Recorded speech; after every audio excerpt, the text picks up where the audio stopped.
Hello there everyone and welcome to Lydia's very first Crafty Corner. So today we'll be talking about a mottled metal effect using heat embossing.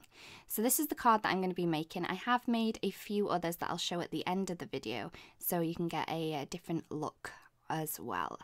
So to start with, I'm going to take a die cutting machine. I'm also going to take the bold alphabet die from Altenew. So I'm going to use the letters H, E, L, L and O. So I'm going to use the L twice and I'm going to cut these out using my die cutting machine. Once you have cut out the letters, they may be stuck into the dies, but they do have a handy little hole that you can use a pin just to pop them out from the other side. So they're easily removed from the die like this. So as I said, I've cut out the H, the L, the E, the O, and I have before cut out the L as well. So you're going to need the L 2 times if you're doing the hello.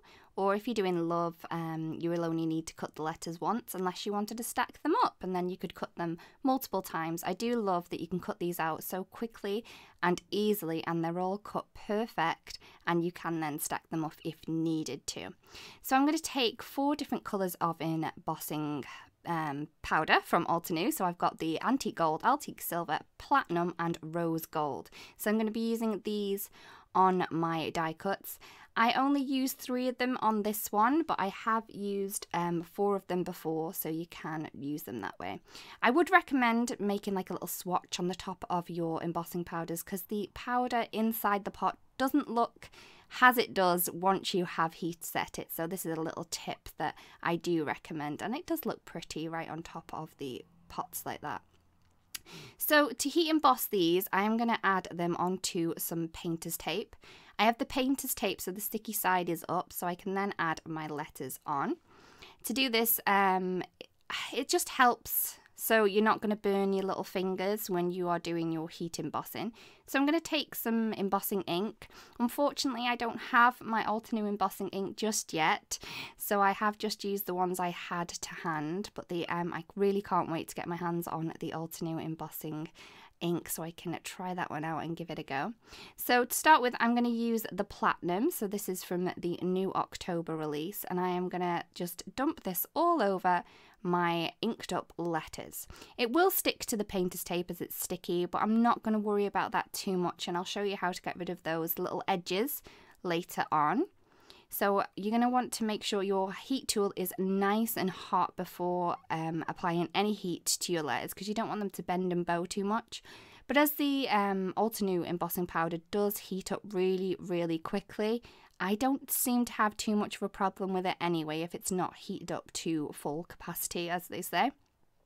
So once it was dry, the first layer, I've then added some more embossing ink, and I'm going to add that same platinum embossing powder over the top again, and I'm going to heat set this. So I've now got 2 layers of embossing powder on my die cut letters, and if you wanted to, you could leave it like this. It's a very pretty look. It does kind of look like metal at this point. You could then add another layer if you wanted to, but I was feeling that 2 was enough. 2 was enough for me.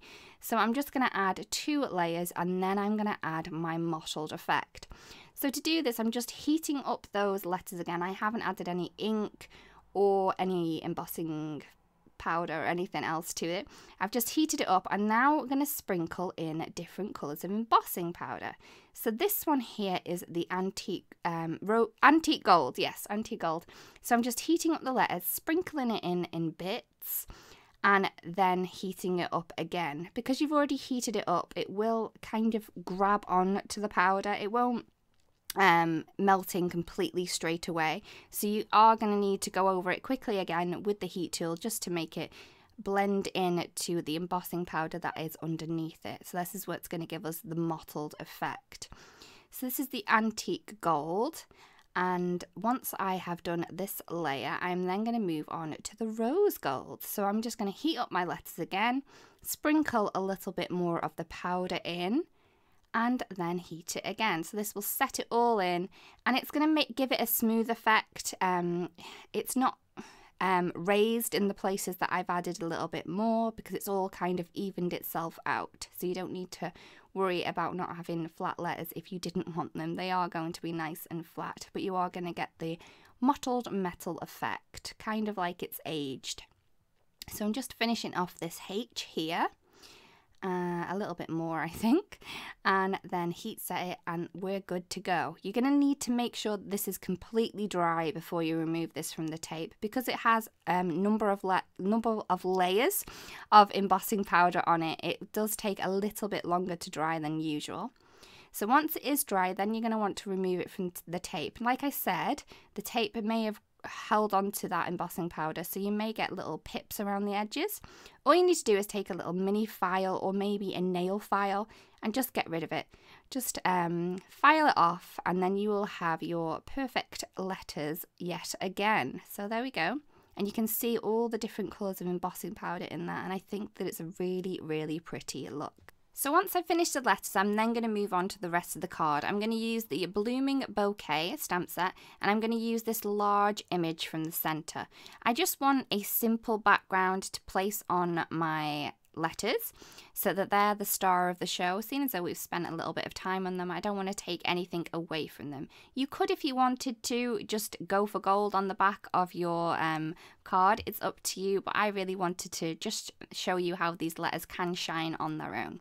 So I've added it onto a piece of cardstock. So this is 4 1/4 by 5 1/2. I've placed it into the center, and I'm using my Misty just to get it in place so I can then stamp up the other cards in the same position. I'll just show you the one. You're going to get the gist with the rest of them. So this is just the permanent black, and I'm going to stamp that down onto my card layer, making sure that it is all inked properly. If not, you can then ink it up again and stamp it down, because it's in the Misty, it's going to stamp it in the same place. So I'm just going to get rid of a little bit of 1/4 of an inch on each of the sides.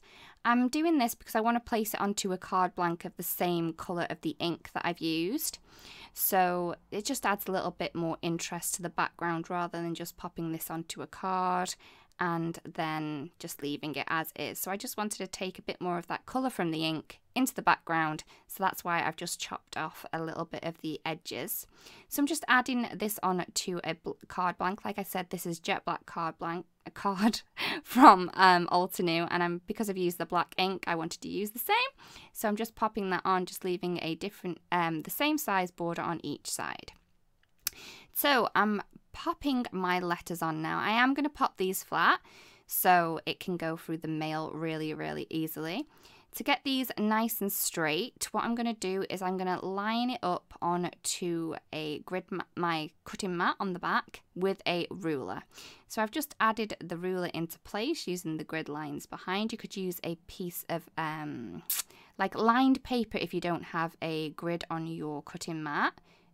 Lined piece of paper would work as well, and just a normal ruler. You don't need a clear one if you don't have one. And I'm just going to glue my letters down. So I start with the end ones, so I know that I've got the spacing right on both of the end ones, and then I will fill in the center letters with the adhesive glue. So if you pop the middle, if you start at one side and then move along while you're gluing your letters down, you may not have the same size edge on each of the end of the words, if that makes sense. I hope it does. So by adding the 2 letters on each side first into place, you can then get the spacing for the letters in the center much more easily, and you don't really have to worry about it too much.